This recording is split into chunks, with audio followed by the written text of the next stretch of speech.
Sofia in the Zarkovia Mountains. Amid the towering peaks of the Zarkovia Mountains lies a tale of loss, love, and redemption. Sofia, a spirited young girl, is sent to live with her reclusive grandfather, Otto Zimmermann, after tragedy leaves her orphaned. In a world of harsh winters and quiet despair, can her light-hearted charm thaw the icy walls of her grandfather's heart? Journey to a place where snow blankets the earth, but the warmth of family ignites the soul. In a small village named Zarkovia, nestled at the foot of the majestic Zarkovia Mountains, lived a young girl named Sofia. She had always loved the gentle rhythm of her days, running through fields of wildflowers, chasing the goats on her aunt's farm, and listening to bedtime stories under a star-filled sky. But everything changed one fateful winter, when a fierce snowstorm claimed the lives of her parents, leaving Sofia in the care of her aunt, Emma. For a time, Emma tried her best to raise Sofia, but the burden of financial struggles forced her to take a job in the distant city. Unable to bring Sofia with her, Emma made the difficult decision to leave the girl in the care of her grandfather, Otto Zimmermann, a man as cold and distant as the mountains he called home. When Emma and Sofia climbed a winding path to Otto's cabin, they found a modest wooden home perched on a snowy hill, dwarfed by the towering peaks of the Zarkovia Mountains. Otto stood at the door, his weathered face as stern as the icy wind that whipped through the valley. "Thank you for bringing her," Otto said in a gruff voice. "I'll take care of her from here." Sofia gazed up at her grandfather, her wide, curious eyes searching his lined face for warmth. But Otto offered no smile, no embrace. Only a brisk nod. As Emma kissed Sofia goodbye, tears welled in the girl's eyes. "Be brave, my dear," Emma whispered. "Your heart is stronger than you know." And with that, Emma turned and walked down the hill, leaving Sofia to face the unknown in the shadow of the Zarkovia Mountains. A tough first day. Sofia's first days at Otto Zimmermann's cabin were nothing like the life she'd known before. The village of Zarkovia had been a place of warmth and laughter, where neighbours shared meals and stories, and Sofia could roam freely in the fields.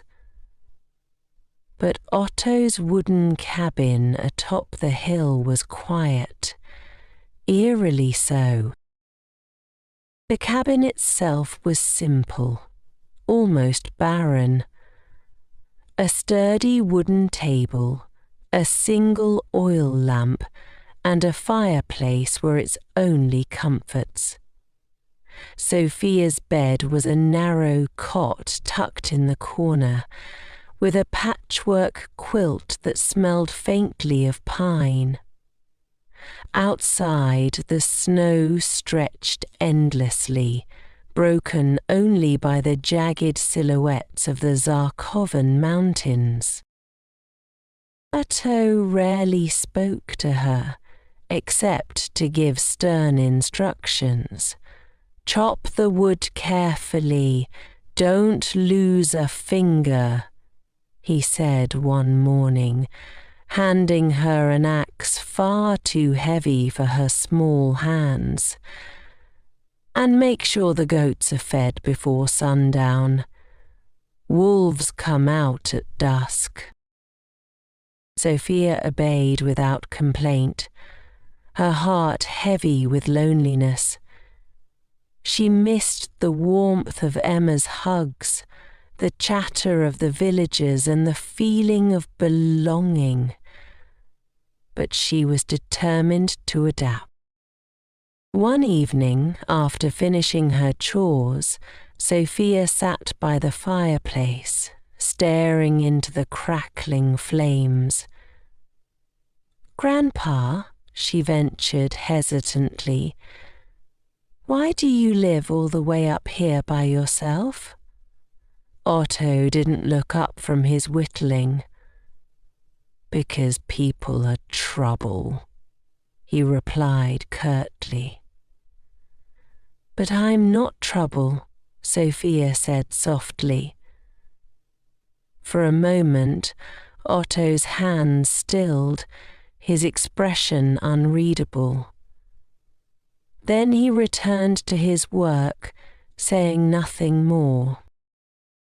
As the days turned into weeks, Sofia began to find her own rhythm in the solitude of the mountains. She made friends with the goats, naming each one, and explored the snow-covered hills during her free moments.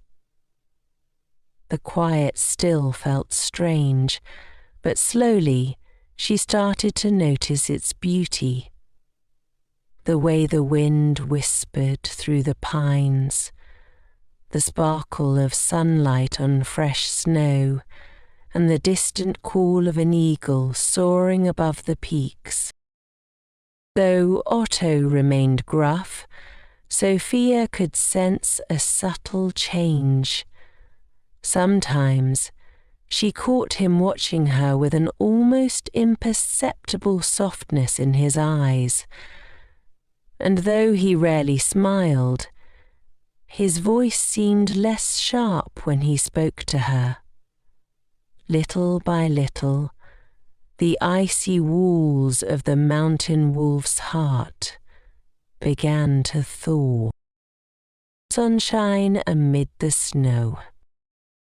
Over time, Sofia's presence began to bring change.